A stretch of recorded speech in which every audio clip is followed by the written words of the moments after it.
Alright, guys. We just had the scariest night of our lives. Yeah, it was... Well, where do we start? Terrifying. Terrifying, yeah. So, tonight we were just watching TV. The kids were playing in their rooms.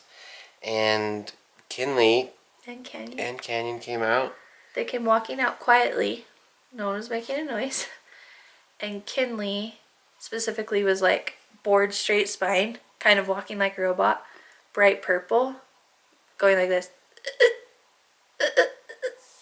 I'm not kidding. So Kenzie noticed it like right off the bat, like, and sprinted to her. What is going on? Like, what is wrong?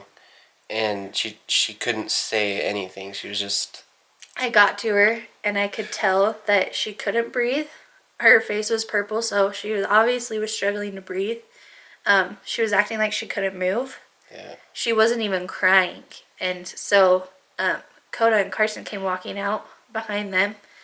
And I feel terrible now, but I know it was just the fear of not knowing what was wrong with McKinlee. But I started screaming, "What happened?" Yeah. Like she couldn't open her mouth. Her jaw was swollen. Like her cheeks were swollen. Like, guys, yeah, I don't even know. We had no clue what was going on. So I instinctively just, Coda, what happened? And so like I grabbed Coda and Kenzie's like, "Don't hurt him!" Like. I'm trying to figure out what's going on because she can't breathe. We need to figure out what the cause of this is. I knew you wouldn't hurt him. Quick. It was just me and him were so passionate because we were so scared. So I just saw like his intensity going at Coda that my natural reaction was like, "Don't hurt him." I don't know. So I took Coda to his room. I took Coda to his room, and he said, we were jumping off this bottom bunk into the beanbag, and. He tried to throw Kinley and I think missed or something. And she hit the floor pretty hard. Yeah, and so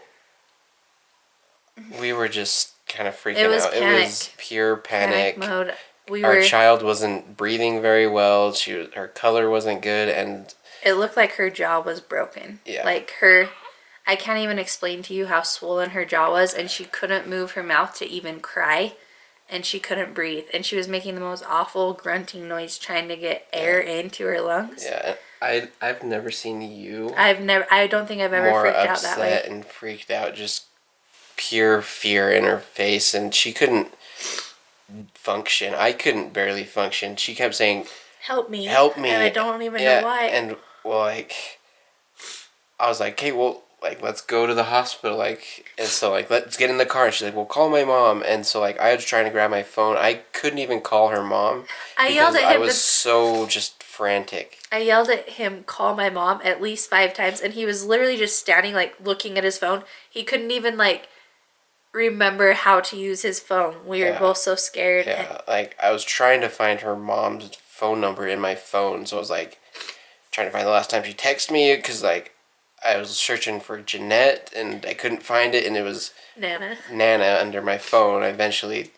thought of that, and, like, we left without the boys, like... and it was just a mad dash, because Kinley didn't have any clothes on, because when we're home and she's still potty training, you know, it's easier just to have her without clothes on, so she was naked, and so I told Tiny, I probably yelled at him, get me a blanket so I could wrap her up because it's a blizzard outside. Yeah. So I needed to like make her warm to get her in the car, but I was too scared to move her to put clothes on her, and I just knew I needed to leave immediately.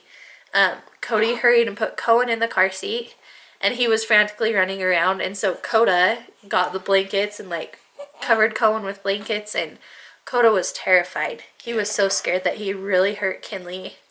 Yeah, I feel horrible for Coda because we were so frantic and like we were so upset, scared like that what's going on, and we couldn't show them the love that they needed because we were shouting at each other. It was horrible, guys.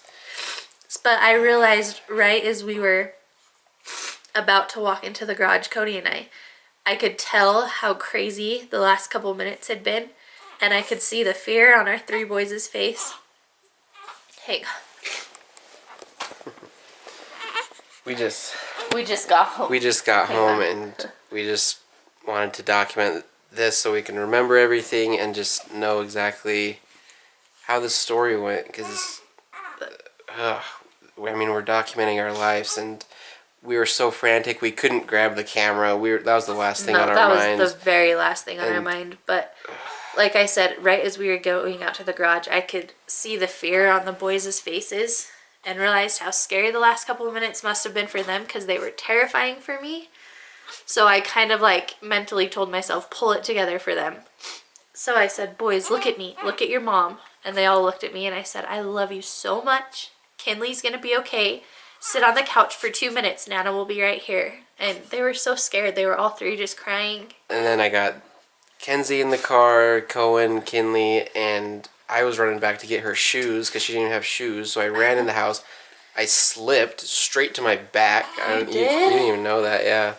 And so I got up. I think boys all heard me. So I'm like, everything is okay. Kinley's going to be fine. We're all going to be good. Nana's going to be here in a few minutes, and we'll let you know everything's all right. So we left in a snow blizzard in our van that wide out, doesn't you guys. do very good in the van. We almost slid into a ditch. Literally inches from going into a ditch. Yeah, and so luckily we called Nana to meet us at a gas station to switch cars because her car had 4-wheel drive. It was better in the snow. And so that was a godsend. We wouldn't have made it to the hospital in our car. It was snow drifts were just like you could see 2 foot in front of you. If that, sometimes you couldn't see the hood of the car. Yeah, so luckily we got to the hospital safe. Prayed the whole time. I was holding Kinley because, again, I'm not going to try to put her in a car seat when she can't even move or breathe. So I was holding her on my lap, and she was struggling so hard to breathe, and she couldn't even talk. And finally I said to her, you're such a tough girl. And she said, mm-hmm. And I said, you're so brave. And she said, mm-hmm. And then I said, I love you. And she said, love you. Gosh. And her breathing was just yeah, it was an awful sound every time to suck air in. Yeah, Kenzie thought that her ribs were like puncturing her lungs or something. Well, yeah, I was like, one of her ribs has to be broken and have punctured her lung. Just how she was purple and she was like making the weirdest noise to get air in. Yeah, that was like the longest car ride ever. Like it normally takes 15 minutes to get to the hospital. If that. In the snow. In the snow it was probably 20-25 minutes. And it still felt like an hour. Well, yeah, just trying to listen to your baby struggle to breathe and not fun. It's terrible, you guys, but happy to report she's okay. Yeah, everything, she is fine. She is at home. We're all home in our own beds. Yeah, we were able to take a few clips on our phone.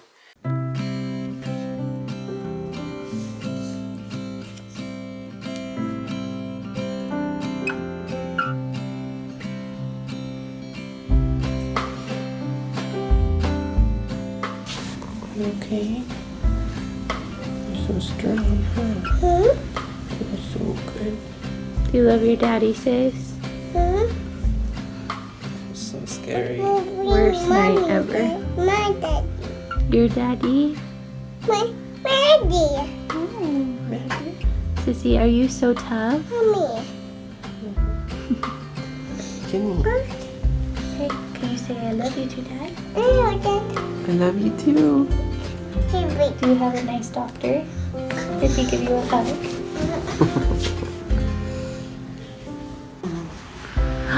Did the doctor give you a puppy?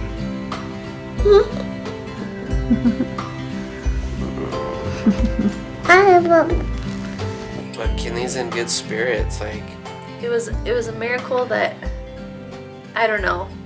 I'm just so grateful for family, and she was still really upset when we got to the hospital and the doctors were all evaluating her and everything, but Matt and Aubrey immediately rushed right there, and they were there right after us, and right behind us. Matt came in visibly shaken and upset, worried about Kinley, and it turned her spirit around instantly seeing him. Yeah, well, me and Matt gave her a blessing, and she just completely started to get better, super quick after she saw Matt and the blessing. And then Aubrey came in. Aubrey, and with every person that came, Shelby, Maddie, and Ryan. She just kind of lit up, and you could see she was feeling better. They got some medicine in her, and I think that helped as well.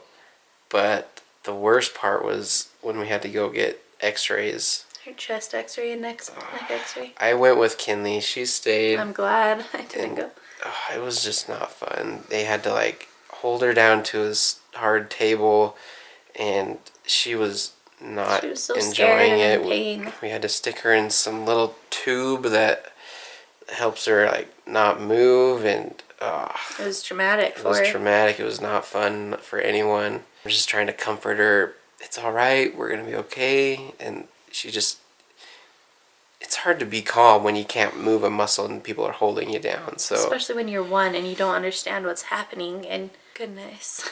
Yeah, but guys, it's been a hard night. Yeah. Sheesh. Yeah. The good thing though was that even though she was crying so hard, for me it was kind of comforting because she was breathing. She was able to cry. She wasn't able to cry at Before first. she wouldn't open her mouth. It was just like we had no clue what was going on, and at least she was crying and her lungs were opening up and all her x-rays came back. Normal. Everything was good, and so we've been super blessed tonight. I don't think I've ever... Sorry. Don't be sorry. I've never been so scared in my whole life, ever. Yeah, it was... And horrible. We've never... Thank goodness. We're so blessed, knock on wood. Yeah. We've never had to rush a kid to the hospital for an injury before, and I just... Oh, especially something that scary. Like, yeah, I don't know why breathing problems are just so scary. And I was certain her jaw was broken. With how swollen it was, she would not unclench her teeth. And then when we were in the car and I was holding her, I noticed she was doing this, and then she was like sliding her fingers in between her teeth, almost like she was trying to pry her jaw open. I was certain she broke her jaw somehow. Oh my goodness. It was... Well, when we met my parents at the gas station to switch them cars, my dad grabbed her out of my arms so I could get out of the car, and he carried her over to the other car. And I could just see the color in his face leave when he saw her. And I heard... She did not look good. He told my mom that her face looked deformed, and it really did. Like, it looked like something was seriously wrong. Yeah, like, it's crazy to me because nothing came back wrong. Like... We came home like 10 minutes ago and she's fine. She's fine. Like, she was playing. She gave all the boys hugs because they stayed up and wanted to make sure that she was all right. Especially Coda. Yeah. He was so worried. I honestly think it's still a complete whiteout blizzard outside. It's insane. But I think I'm keeping the boys home tomorrow simply for the fact that they stayed up really late waiting for her to get home from the hospital. And guys, it was a traumatic night. I just want to smother them in love and let them know that, like, especially Coda, it wasn't his fault. Accidents happen. Sorry, that was scary. Everything's okay, you know? Yeah. Like, oh, hug your babies, guys. Hug your babies. Yeah, it was a rough night. I mean, Kenzie went on Instagram live, like, half an hour before it happened. Like, everything was fine. You even walked in and showed the kids playing. Yeah, so crazy things happen, and we're just so grateful, and we're grateful for, we believe so strongly in the power of prayer and in priesthood blessings, and we're just so grateful for amazing family that always steps up, and my goodness. I'm just so grateful that our little girl's okay. Her two sisters, I don't know if we mentioned. And Ryan. They drove up from Salt Lake in the blizzard. In the craziest whiteout blizzard ever, you guys. Like, it made me terrified when I heard they were on their way. Yeah, it's like, why? You don't need to come up. But they just had to be there because they're just amazing. They are, and we're so blessed. Shelby gave... When Kinley came back from her x-ray, she was very upset because it was so traumatic. So Shelby gave her some chapstick. And as you guys can imagine how much she loved that, she was putting it on her neck and her chest and her cheeks. Did Aunt Shelby give you that chapstick? Uh-huh. I love you. Yeah. Here, put the lid on so we don't break it.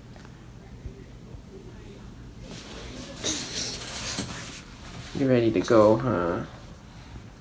You want to go home? No. all of the doctors and nurses just fell in love with her because she was still so sweet and polite. Just thank you, even though she could barely talk. And then when the doctor was discharging us, she reached out, open arms, and he was like, "Oh, you want to give me a hug?" So the sweet doctor gave her a big hug. That's and the best hug I've got. it was, I don't know, what started out as the scariest night of our life. Like, it just makes us feel so grateful. Yes. Gosh. Yep. Whew. But that's what happened, you guys. Yeah, but it is late. We should probably get to bed. We still need to keep a close eye on her. They want us to watch for any irregularities in her breathing again. Obviously, watch how she's acting with different parts of her body in case there is a break that they missed. But we're just grateful to be home and grateful for modern medicine and For real. for everything. But we just thought we'd give you a little update. We need to go to bed. We love you guys, and we will see you when we see you. Bye. You okay? No. No. You look okay. No. No. I love you. Mama. You want to watch Moana?